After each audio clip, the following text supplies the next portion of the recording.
Hi friends, welcome back. Taliban ने मांगी मदद, भारत की हां, पूरा अफगानिस्तान बोला थैंक यू इंडिया, दुनिया हैरान। तालिबान ने मांगी हमसे मदद, हमने बोली हां। देखते हैं, देखें कौन सी मदद मांगी है। तो वीडियो शुरू करते हैं। वीडियो शुरू करने से पहले अगर आप चैनल पर नए हो और आपने अभी तक सब्सक्राइब नहीं किया तो जल्दी से पहले सब्सक्राइब के बटन और बेल आइकन को क्लिक कर लो ताकि आपको हमारे सारे न्यू वीडियोस के नोटिफिकेशन मिल जाएं जैसे हम अपलोड करें। अगर आपको वीडियो पसंद आता है प्लीज लाइक कीजिए। चलिए शुरू करते हैं। और दूसरे दो चैनल्स उनको भी सब्सक्राइब कर लेना। आपके कई रिक्वेस्टेड वीडियोस उन चैनल्स में भी आ रहे हैं, लिंक्स हैं डिस्क्रिप्शन बॉक्स में।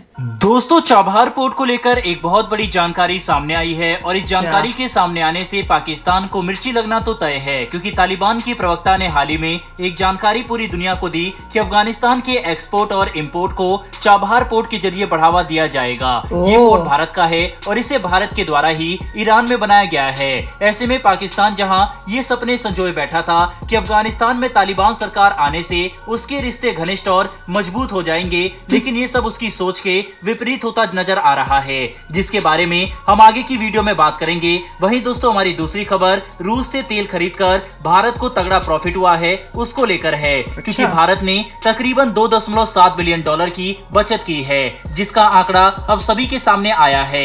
जहां खाड़ी देश मनमानी रेट से तेल बेचते थे, वहीं रूस जैसे मित्र देश से तेल लेने से भारत को अच्छा खासा मुनाफा हुआ है। वहीं पर इस खबर के बारे में भी डिटेल में आगे बात करेंगे, इसीलिए वीडियो को अंत तक जरूर देखिएगा। तो चलिए बिना समय गवाए स्टार्ट करते हैं इस वीडियो को। लेकिन उससे पहले अगर आप हमारे चैनल पर पहली बार आए हैं तो नीचे दिए गए सब्सक्राइब बटन को प्रेस कर बेल आइकन को जरूर दबा लें, जिससे हमारी डेली वीडियो आप तक सबसे पहले पहुंच सके। दरअसल दोस्तों, चाबहार पोर्ट को लेकर एक जानकारी सामने आई है कि भारत कैसे इस पोर्ट का इस्तेमाल अफगानिस्तान के साथ रिश्तों को और भी ज्यादा मजबूत बनाने के लिए करेगा। भारत और अफगानिस्तान के साथ इस कड़ी में मुख्य भूमिका ईरान भी निभा रहा है, क्योंकि इनके रिश्तों की मजबूती का केंद्र बिंदु ईरान ही बनेगा। दरअसल भारत के प्रधानमंत्री ने ईरान के राष्ट्रपति के साथ हाल ही में फोन पर बातचीत की थी। इन दोनों की बातचीत का मुख्य मुद्दा इजरायल और हमास के बीच हो रहे जंग को लेकर था, लेकिन इस बातचीत के दौरान कई अहम मुद्दे भी उठाए गए, जैसे कि द्विपक्षीय रिश्तों और चाबहार पोर्ट को लेकर भी बातचीत हुई। इस बातचीत के क्रम में भारत के प्रधानमंत्री ने यह बताया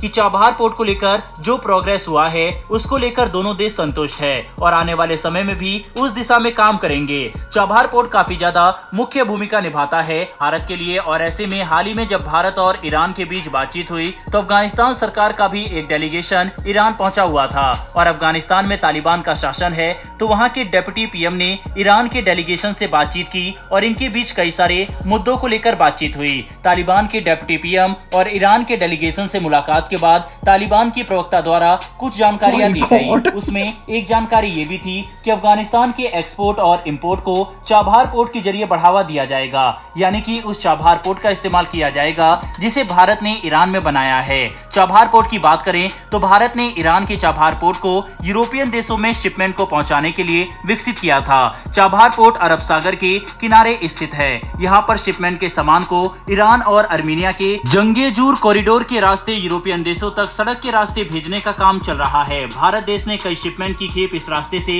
यूरोपियन देशों को भेजी भी है। भारत की लगातार कोशिश है कि चाबहार पोर्ट के जरिए भारतीय शिपमेंट को तेजी से अफगानिस्तान और फिर आगे यूरोप तक भेजा जा सके। भारत चाबहार से अफगानिस्तान तक सड़क और रेल लाइन निर्माण के बारे में भी विचार कर रहा था, क्योंकि इसके बन जाने से ये होगा कि भारतीय माल को अफगानिस्तान तक ले जाने के लिए पाकिस्तान का मुंह नहीं ताकना पड़ेगा और ना ही उसकी मंजूरी का इंतजार करना पड़ता। लेकिन इन सबके बीच में हुआ कि अफगानिस्तान की सत्ता बदल गई और वहां तालिबान का शासन हो गया। पर अब तालिबान को भी भारत के द्वारा किया गया ये काम काफी ज्यादा पसंद आने लगा है और वो खुलकर अब सामने आ रहा है और चाबहार पोर्ट को इस्तेमाल करने की बात कर रहा है। यानी जिस चाबहार पोर्ट को बनाने का मकसद भारत को ये था कि इसके जरिए वो यूरोपियन देश और अफगानिस्तान जैसे देशों के लिए सामान को एक्सपोर्ट इंपोर्ट के लिए करेगा, ये तालिबान ने अब और भी आसान कर दिया है। क्योंकि यदि तालिबान भी भारत के इस पोर्ट का इस्तेमाल करेगा तो इसका सीधा मतलब यही होगा कि वो भारत के साथ रिश्तों में मजबूती चाहते हैं। ऐसे में पाकिस्तान को मिर्ची लगना इसलिए भी तय है क्योंकि पाकिस्तान का मानना था कि अफगानिस्तान में तालिबान के आते ही पाकिस्तान और अफगानिस्तान के रिश्ते मजबूत हो जाएंगे और ये मिलकर भारत के लिए नई मुश्किलों को खड़ी करेंगे। लेकिन पाकिस्तान के इस प्लान को भारत ने पूरी तरह से फ्लॉप कर दिया है। बहरहाल दोस्तों, बढ़ते हैं हमारी दूसरी खबर की तरफ और एक काफी बड़ी खबर निकलकर सामने आ रही है कि रूस से तेल खरीदकर भारत को काफी ज्यादा प्रॉफिट हुआ है, क्योंकि भारत ने तकरीबन $2.7 बिलियन की बचत की है। वहीं पर इसका खुलासा भी भारत के ट्रेड डाटा के एनालिसिस में हुआ। जानकारी के लिए बताते चले कि भारत दुनिया में कच्चे तेल का तीसरा सबसे बड़ा कंज्यूमर है। वहीं पर यह अपनी 85% से ज्यादा तेल की जरूरतों को पूरा करने के लिए आयात पर डिपेंडेंट रहता है। पिछले साल फरवरी के महीने में यूक्रेन और रूस के बीच युद्ध से पहले भारत फरवरी 2022 तक 12 महीनों में लगभग 44,500 बैरल पर दिन की खरीद के साथ रूसी कच्चे तेल का एक बहुत ही छोटा सा इंपोर्टर था। दरअसल रशिया भारतीय रिफाइनरों को पश्चिमी द्वारा लगाए गए $60 पर बैरल प्राइस रेंज से कम कीमत पर तेल देता है। फरवरी 2022 में यूक्रेन और रूस के युद्ध के बाद पश्चिमी देशों ने रूसी तेल को इंपोर्ट करने में कटौती कर दी और मॉस्को द्वारा दूसरी जगहों पर तेल बेचने से होने वाली इनकम पर लिमिट लगा दी गई। लेकिन यूरोप और अमेरिका जैसे सुपर पावर देशों के दबाव के बावजूद भारत ने रशिया से तेल के इंपोर्ट पर पश्चिमी रेस्ट्रिक्शन को मानने से इनकार कर दिया। भारत ने रूस से तेल खरीदने के अपने फैसले का बचाव करते हुए कहा था कि देश पूरी तरह से एनर्जी इंपोर्ट्स पर डिपेंडेंट है और यहाँ लाखों लोग गरीबी की मार झेल रहे हैं, इसीलिए वे रूस से तेल खरीदना बंद नहीं कर सकते। भारत के इस फैसले का फायदा आज उसे देखने को भी मिला और भारत ने अपने कुछ $2.7 बिलियन की बचत की है। बहरहाल दोस्तों, इस वीडियो में इतना ही, लेकिन भारत और रूस की इस दोस्ती के लिए कमेंट बॉक्स में एक जय हिंद जरूर लिखिएगा। साथ ही अगर आपको ये इन्फॉर्मेशन और वीडियो पसंद आई हो तो वीडियो को लाइक करके हमारी आने वाली डेली ऐसी वीडियो के लिए चैनल को सब्सक्राइब कर बेल नोटिफिकेशन अवश्य दबा लें। फिर मिलेंगे ऐसी एक नई वीडियो के साथ। धन्यवाद, जय हिंद। पूरी दुनिया को इंडिया से सीखना चाहिए कि दोस्ती कैसे करते हैं। दुश्मन, ऐसे दो देशों से दोस्ती जो एक दूसरे के दुश्मन हो, उसको सिखाता है हमारा भारत कि कैसे वो दोनों दुश्मन है पर हमारी दोस्ती है। और ये जो दोनों न्यूज़ हैं कमाल की हैं, जिसमें दिखा रहे हैं कि भाई इवन तालिबान जो है अब इंडिया के साथ ट्रेड करने के लिए और चाबार पोर्ट को यूज़ करने के लिए वो भी ईगर है। और पाकिस्तान जो बड़ा सोच रहा था बीच में मैं बैठा हुआ हूँ और मेरी मनमानी चलेगी, इससे अफगानिस्तान और इंडिया जो हैं ये सेपरेटेड रहेंगे, ट्रेड में मुश्किल होगी, फलाना ठमकाना, वहाँ पे हमने कहा ये लो। देखिए, मोदी जी को पता है कि अफगानिस्तान की इकॉनमी बहुत कमज़ोर है, पाकिस्तान की भी कमज़ोर है, तो ठीक है आप उनको ट्रेड करते हैं, ज़्यादा प्रॉफिट नहीं होता हमारे को, क्योंकि आप उस देश से करें जिसकी इकॉनमी ऑलरेडी गड़बड़ है। ईरान जो है वो काफ़ी ट्रिकी नेशन है, उसके ऊपर सैंक्शंस हैं, वो कुछ ना कुछ अभी पता लगा है हिजबुल्लाह का सपोर्ट करता है, हमास को करता है, तो उसके अपने लोचे हैं, अपनी प्रॉब्लम्स हैं। वो शिया हैं, उनको सुन्नी से प्रॉब्लम है, तो उनके अपने अड़ंगे विचारों के सदियों से पड़े हुए हैं।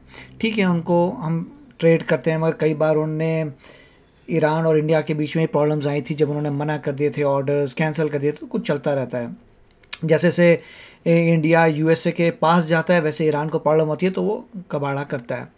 नेट रिज़ल्ट ये है कि मोदी जी भी जो चाहते हैं कि ये ऑयल का टंटा ही ख़त्म हो, इतनी इलेक्ट्रिक कार्स आनी चाहिए, इतनी इलेक्ट्रिक कार्स आनी चाहिए, आपको ऑयल की जो यूजेज है वो कम हो जानी चाहिए और अपने पास जो ऑयल है वही सफिशिएंट होना चाहिए। बिल्कुल। अभी आप दिल्ली में देखते हैं, जबकि कोई ज़्यादा बात नहीं करे लोग, दिल्ली में इतना धुआं, जो भी जाता है बोलता है तबीयत ख़राब हो रही है, प्रॉब्लम आ रही है। वो कहाँ से, जो भी काट रहा है, कहीं कुछ भी कर रहा है, उसमें एक रीज़न है इन व्हीकल्स का कि जो कारें जा रही है, मेरे को ऑड इवन का चक्कर कर दिया था। हाँ, एक दिन और जाएगी, that is not a solution. मतलब लोगों को तो देखना पड़ेगा, पहले और खरीदो, एक गाड़ी घर में एक इवन की होनी चाहिए, एक ऑड की होनी चाहिए, कितना पंगा लोगों के लिए। ये सॉल्यूशन नहीं है, ये तो ऊबर करके लोग जा रहे हैं। मतलब आपने वहाँ लाइफ बहुत ही खराब कर दी है कि ऊबर से जाना पड़ रहा है, इवन छुट्टियां कर दी सर्दियों की, कौन सी छुट्टियां में आप जो जनवरी में होनी चाहिए वो अभी से छुट्टियां कर दी। मतलब बच्चों को भी तुम एजुकेशन की चीज है, एजुकेशन आप कट करे तो मतलब बहुत ही प्रॉब्लम आ रही है। और दिवाली में बोलेंगे जी पटाखे मत जलाओ, हर दिवाली के टाइम बंदा को आना चाहिए इतना एग्रेसिव, निकालो ढंग का बंदा लाओ जो सॉल्व तो करे प्रॉब्लम्स। इलेक्ट्रिक कार्स को जल्दी से लेके आए, टाटा बनाता है, आप सब्सिडाइज करिए, कुछ भी करिए, इलेक्ट्रिक कार से फोकस करिए, उन चीज़ों पे ज़्यादा फोकस करना है रादर देन ये छोटे मोटे ट्रेड जो रहे हैं छोटी मोटी कंट्रीज के साथ। बहुत इंपॉर्टेंट है, एक बारी इलेक्ट्रिक चल जाए, पूरी गाड़ियां जो सड़कों पे हैं सब कुछ इलेक्ट्रिक, फिर भैया हमें कोई जरूरत ही नहीं इतने सारे जो देश हैं जिनके साथ। रशिया से हम बड़े खुश होते हैं कि उन्हें सस्ता दे दिया। अब रशिया ने बोला हमारे पास इतने सारा इंडियन रुपीज है, हमें युआन में दो। तो वो किसी को याद नहीं है कि रशिया कह रहा है कि इतना जो रुपये में मिल गया हम उसका क्या करें, हम कुछ कर ही नहीं पा रहे, हमें युआन में दो। तो उसके बाद क्या हुआ फिर? इंडिया ने बोला हम युआन में नहीं दे सकते, फिर बोला कि आप ये चीजें आप जो खरीद सकते हैं तो उनको तो उन्हें ऑर्डर दिए छोटे मोटे इधर खरीदने का, पर इंडिया ने बोला हमारा इतना हम बिल्कुल चीजें अच्छा प्रोड्यूस खेल रहे करते हैं, हैं। यू बाय समथिंग आउट हम ऑफ तो दैट। युआन में नहीं तो करेंगे। इन चीजों से भी टसल हो रही है, वो तो हो ऐसा रही नहीं कि हर जगह ही टसल है, कुछ ना कुछ हर कंट्री के साथ चलता ही रहता है। पर यही है कि देखो आपका कहाँ पे फायदा है और उस हिसाब से चलो, इंटेलिजेंटली एक्ट करो। किसी को दुश्मन बनाना तो बहुत आसान काम है, दोस्त बनाना मुश्किल होता है, वो इंडिया का। तालिबान को इतना आप कह सकते हैं ग्रेट नहीं है जिस हिसाब से वो अपनी कंट्री चला रहा है, होता है जिसमें जो अपने सोच तो उनकी अपनी वही कंट्री में प्योर शारिया लॉ से चला रहा है, ना अब जहाँ पे कोई डेमोक्रेसी नहीं है, तो it is not a great. तो आई होप सब इंडियंस को पता होगा, कोई डाउट की बात ही नहीं है यार। तो चलो शेयर करना अपने थॉट्स, चलते हैं, मिलेंगे नेक्स्ट वीडियो में बहुत ही जल्द। Till then take care and bye bye. तो अगर आप मेरे इस चैनल पे नए हो तो जल्दी से सब्सक्राइब के बटन को हिट करो और बेल आइकन को क्लिक करो, ताकि आपको मेरा जब नया वीडियो मैं लगाऊं आपको उसके बारे में जल्दी से पता चल जाए।